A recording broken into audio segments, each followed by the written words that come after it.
Hey, what's up everybody? We're still down here at the lake for the motorcycle rally. We're gonna do a demo ride on this Indian Chief Dark Horse with this full Stage 2 kit. For those that don't know, Stage 2 means that you've already done a Stage 1, which is exhaust and intake, and probably a tune. And Stage 2 brings a upgraded camshaft into it, so you can take in more air as the engine's rotating. And the more air you get, the more power you can make. Boogie woogie woogie. And instead of standard mode, we're going to put it in sport mode, of course, because that's the only mode that we need to be in. And we're going to take her out, and we're going to try to rip it a little bit. So quick up to speed on the Indian Chief as well. The Indian Chief of old was really just an Indian Springfield with no bags on it. This bike still weighed like 790 pounds. And although it was marketed as the beginner bike, it really wasn't beginner friendly because it was so heavy. Fast forward to like 2021, Indian announces the launch of the 2022 Indian Chief, which comes out with this whole new frame. They still carry the same heavyweight motor that's in the other bikes, but now it's only like 670 pounds, so it's only about 100 pounds heavier than a Scout, but it's got the big boy motor in it with all the big boy torque and features like cruise control. If you get the premium models, you get this really cool TFT color display with ride modes and all sorts of other functions as well. It comes in base packages, which give you a 111 Thunderstroke motor and a standard tachometer. And then you've got your premium packages, which give you a 116 cubic inch motor and this color display, which is also glove friendly. Wow. Super nice. These throttle modes really do make a big difference. In sport mode, this thing is very jumpy, and you can tell the responsiveness is there. In its stock form, this bike is making about 120 foot-pounds of torque. I would say with the Stage 2 kit, we might be pushing closer to like 125, 130, which might not sound like a significant difference, but whenever you're on a bike that only weighs 650 pounds, a couple foot-pounds of torque can really make a difference.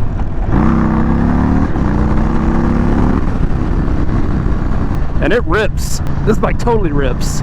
So this factory Chief setup, as far as ergonomics go, kind of a drag bar setup with a little bit of a slight bend pulling back towards you so you're not pulled too far forward. You got mid-style controls, which gives you a mildly aggressive riding position. Got a full LED headlight in the front, LED signals in the front and rear as well. Appearance on this bike is super sweet.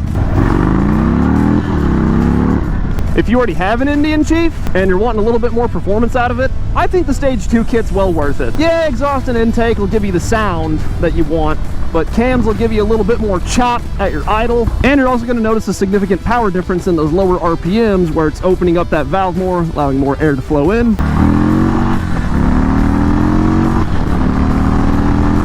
I redlined it there. Oopsie.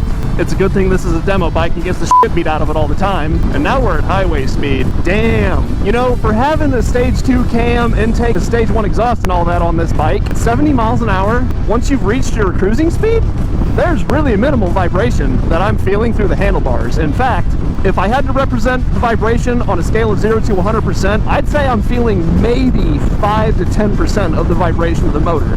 I know it's on, I know it's there, but it's not going to make my hands go numb. And I think for a certain motor company, that has maybe been an issue for some of their riders, is the excessive vibration. Not going to name any names. You know what's cool about the Chief is that I think once you get on it and you feel how low the seat height is, you feel how good the handling is, it kind of inspires you to dig into it a little bit more. And the bike kind of wants you to test your skill set with it. It's not begging you to, you know, goose it every single time, but it does do a really good job of instilling the confidence to make you say, okay, this is fun. Let's do a little bit more this time. It's really enjoyable. I'm having a great time on this. And anyone looking to take that next step from a lightweight, maybe you're on a Sportster, maybe you're on a Scout, and you want to be in that next category up in the middleweight world with a 1700 plus cc air-cooled V-twin, this is the bike you can look at to do that with from Indian Motorcycle. And of course there's the legendary Softail line from Harley. You know, they make a great bike too. However, I think that this bike probably outperforms it in terms of engine capability, standard features, and honestly, looks. This bike is a lot of fun. If you get a chance to get out and test ride one, take advantage of that. Go out and do it. And if you're watching this video and you're wondering, how can I test ride an Indian? Well, you can stop at your local Indian motorcycle dealership, or you can go to one of the very many motorcycle rallies that they're going to be at throughout the year. I believe this is one of the last ones for the 2022 season.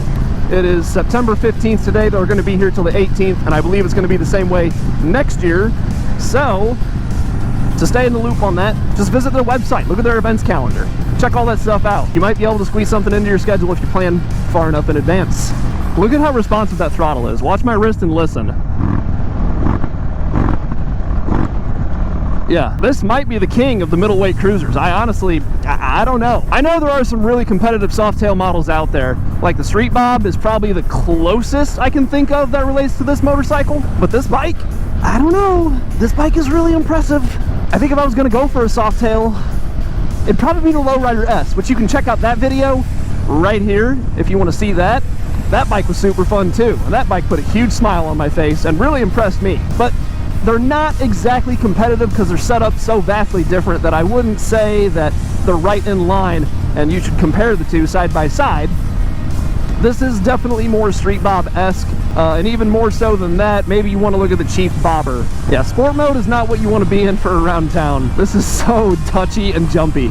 But for the guys that want to do spirited riding and go crazy with it, that's probably what you want.